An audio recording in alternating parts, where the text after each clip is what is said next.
और इस बीच एक बड़ी खबर आ रही है। पश्चिम एशिया में तनाव भरी शांति है। दूसरे दौर की वार्ता की कोशिशें फिलहाल नाकाम साबित हो रही हैं। अमेरिका की शर्तों और धमकियों के बीच ईरान ने दबाव में समझौते से इनकार कर दिया है और यही वजह है कि दूसरे दौर की वार्ता के लिए आ रहे अमेरिकी उपराष्ट्रपति जेडी वांस ने इस्लामाबाद का दौरा रद्द कर दिया है। उधर ईरान की राजधानी तेहरान समेत कई शहरों में अमेरिका के खिलाफ जनता सड़कों पर उतरी है, नारेबाजी हो रही है। इस दौरान ईरान की IRGC ने अपनी ताकत का प्रदर्शन भी किया है। बड़ी खबर।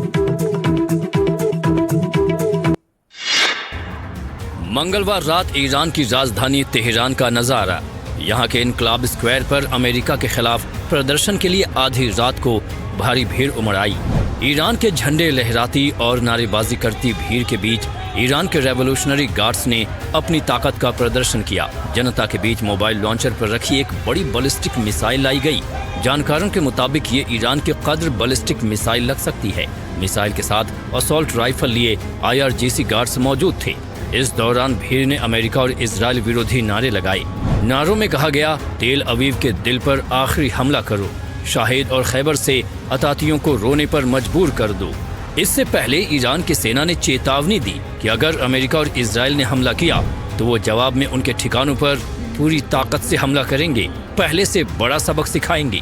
ईरान के रेवोल्यूशनरी गार्ड के चीफ जनरल माजिद मुसावी ने कहा कि अगर पड़ोसी देशों ने हमले किए, अमेरिका को अपनी जमीन का इस्तेमाल करने दिया तो उन्हें पश्चिम एशिया में तेल उत्पादन की उम्मीद खत्म मान लेनी चाहिए।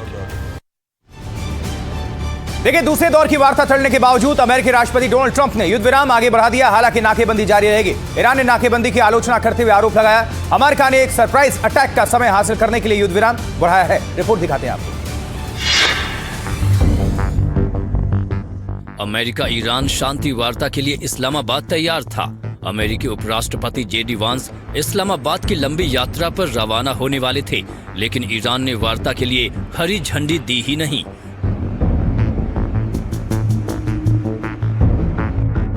नतीजा, जेडी वांस ने अपना दौरा टाल दिया।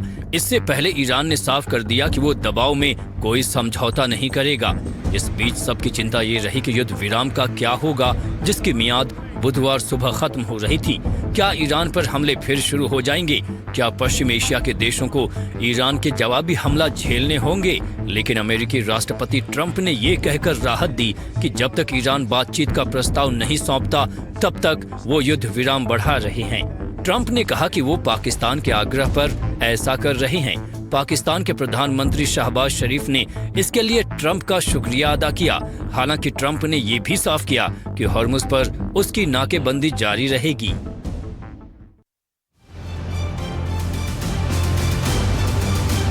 अमेरिका ने हॉर्मुज की नाकेबंदी की हुई है और इसी के तहत उसने रविवार को ओमान की खाड़ी से हॉर्मुज जा रहे ईरान के कार्गो शिप पर कब्जा कर लिया। ईरान ने समुद्री डकैती बताते हुए संयुक्त राष्ट्र से इसकी शिकायत दर्ज कराई है और इस बीच अमेरिकी नौसेना ने हिंद महासागर में भी तेल की तस्करी के शक में एक टैंकर पर छापा मार दिया।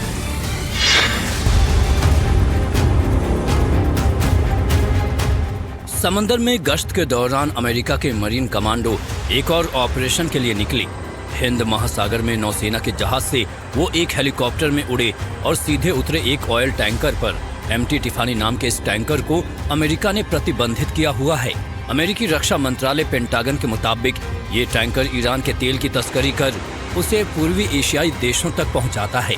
बताया जा रहा है कि इस बार वो मलेशिया की ओर जा रहा था, जहां जहाज से जहाज में ही वो तेल ट्रांसफर कर देता। ऐसे ऑयल टैंकरों को डार्क फ्लीट कहा जाता है, जो चोरी से तेल सप्लाई करते हैं। हिंद महासागर में उसका पीछा करते हुए US इंडो पैसिफिक कमांड ने उस पर छापा मारा। इससे पहले रविवार को अमेरिका ने ओमान की खाड़ी से हॉर्मुज को जा रहे ईरान के एक कार्गो शिप टूस्का पर कब्जा कर लिया था। इसके लिए देर रात अमेरिकी कमांडोज ने एक ऑपरेशन को अंजाम दिया।